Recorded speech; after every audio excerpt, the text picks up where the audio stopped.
Picture this. It's an ordinary afternoon.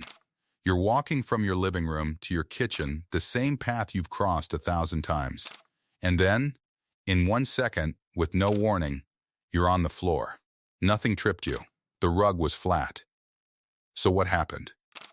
If you're over 70, the answer is likely one small mistake you make every time you walk one you can't feel or see. And one most doctors never mention. It's not weak legs. It's not old age. In the next few minutes, I'll show you exactly what it is, how to check yourself for it, and the simple fix that protects you starting today. Most of these falls do not happen on a ladder or while rushing for a bus. They happen at home, in the hallway, in the kitchen, on flat, familiar ground, in the middle of an ordinary day. Which brings us to the real question: if the floor is flat and the home is familiar, then why do so many seniors trip on nothing at all? Why does ground they have crossed 10,000 times suddenly reach up and catch them? The answer is the mistake. And once you see it, you will never walk the same way again. Here it is. As we grow older, most of us slowly stop lifting our feet. Without ever deciding to, without even noticing, we begin to shuffle. The foot no longer rises and steps forward, it slides, barely leaving the ground, skimming just a fraction of an inch above the floor. From the outside, it looks almost like normal walking. But that tiny loss of height, that missing lift, is the single most dangerous change in how a senior moves. Because when your foot travels that low, it takes only the smallest thing to catch it: the edge of a rug, a door frame, a raised tile, a fold in the carpet, a grandchild's toy, a sleeping cat, a shadow you mistook for flat floor. Your toe clips it. Your weight is already moving forward. There is no time to recover. That is a trip, and a trip at 70 and beyond is how most falls begin. Not weakness, not dizziness.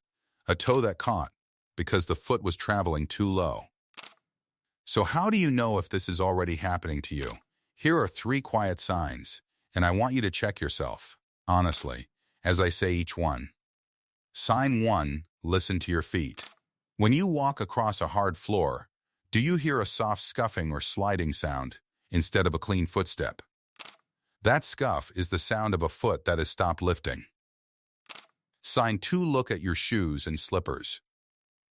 Are the toes and the front of the soles wearing down or scuffed? Shoes always tell the truth. A foot that drags quietly wears its shoes from the front. Sign 3, think back to the last time you nearly tripped. Was it on something low and small, a threshold, a rug, a raised tile, something that should have been so easy to step over? If even one of these sounds familiar, please do not worry. It simply means you have found this video at exactly the right time. Now here is the part that surprises people. Your body did not start shuffling because it is lazy or broken. It started shuffling because it believes it is keeping you safe. Think about it. The moment we begin to feel a little unsteady, our instinct is to stay closer to the ground. We take shorter steps. We keep both feet low. We widen our stance. It feels safer. It feels more stable. And in that moment, it truly does. But this is the trap, and I want you to hear it clearly. The very thing that feels safer is the thing that puts you in danger.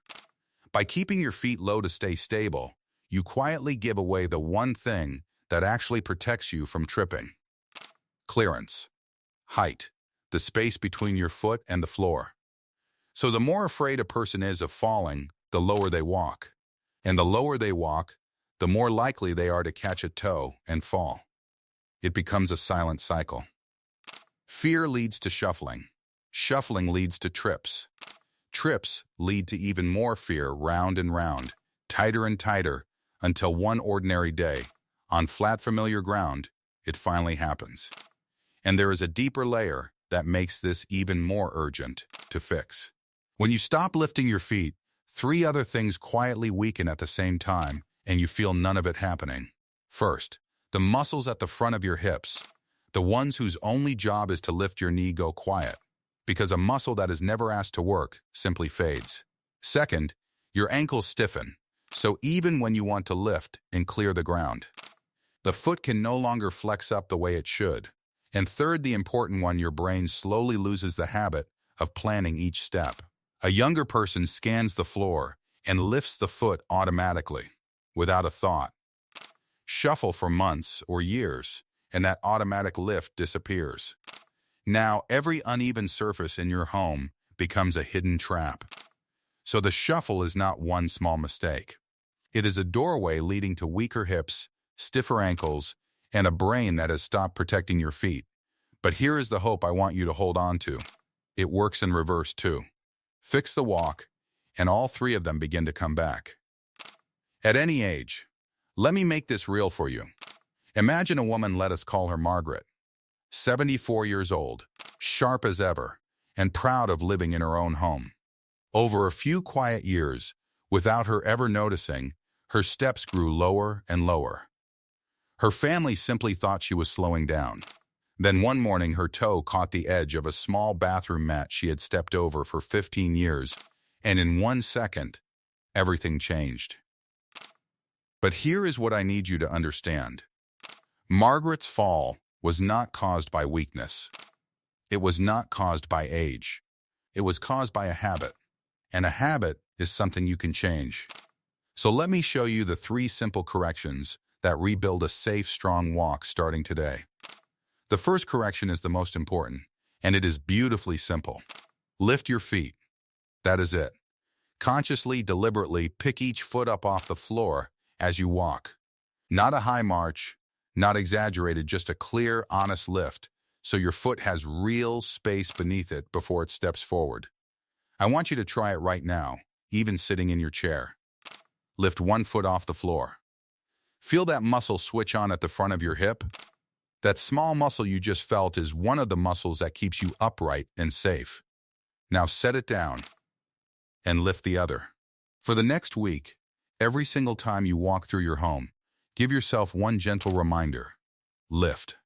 Lift, lift. It will feel strange at first, almost too big. But that strange feeling is simply your body remembering what walking is supposed to be.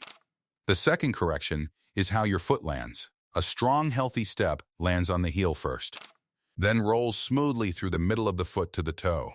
Heel, then toe. When we shuffle, we lose that roll and land flat, which quietly steals both our balance and our momentum. So as you practice lifting, add the landing. Heel down first. Let your weight roll forward through the middle of the foot to the toes, and let those toes gently push you into the next step. Heel roll push. Heel roll push. Say it softly in your mind as you walk down the hallway. This one change restores the natural rhythm of walking and gives every step a stable base beneath you. The third correction is your eyes, and this one surprises almost everyone. Many seniors, out of worry, walk staring straight down at their feet. It feels responsible. It feels careful. But it actually makes you less safe. Because when your eyes point down, your head drops, your body tips forward, and you can only see the danger you are already stepping on far too late to avoid it. Instead, lift your gaze to about 10 feet ahead. Let your eyes scan the path in front of you, so your brain has time to plan around the rug, the step, the cord on the floor. Trust your feet to do their job.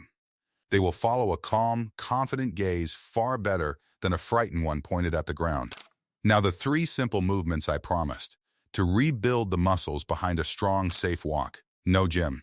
You need only a sturdy chair or a kitchen counter to hold. Movement 1, marching in place. Hold your support, stand tall, and slowly lift one knee, then the other, as if marching in slow motion. 10 lifts on each side.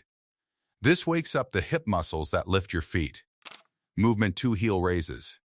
Still holding on, rise up slowly onto your toes, then lower with control. 10 times. This strengthens the calves and ankles that give you push and clearance. Movement 3, heel to toe walking. Along your counter, place one foot directly in front of the other, heel touching toe, like walking a tightrope. 10 steps forward, 10 steps back. This trains your balance and your heel to toe roll at the same time. Do these once in the morning and once in the evening. A few quiet minutes, twice a day.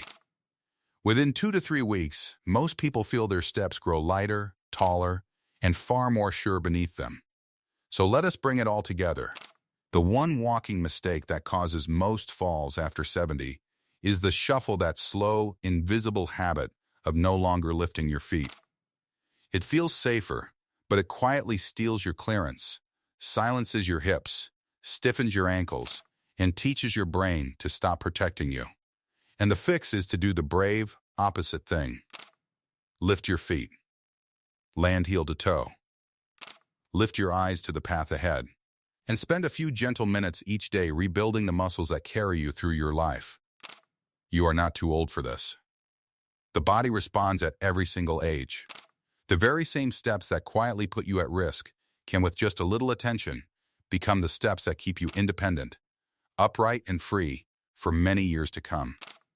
Before you go, one honest and caring note. If you have any dizziness, joint pain, or a condition that affects your balance, please show these movements to your doctor first, so they can guide you safely for your body. Your safety always comes first.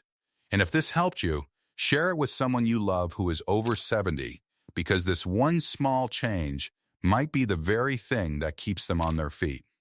Then, if you want to protect your balance even further, watch the video on your screen right now, where I reveal the 3 everyday items hiding in your own home that cause the most senior falls, and number 2 is in almost every hallway. I will see you there.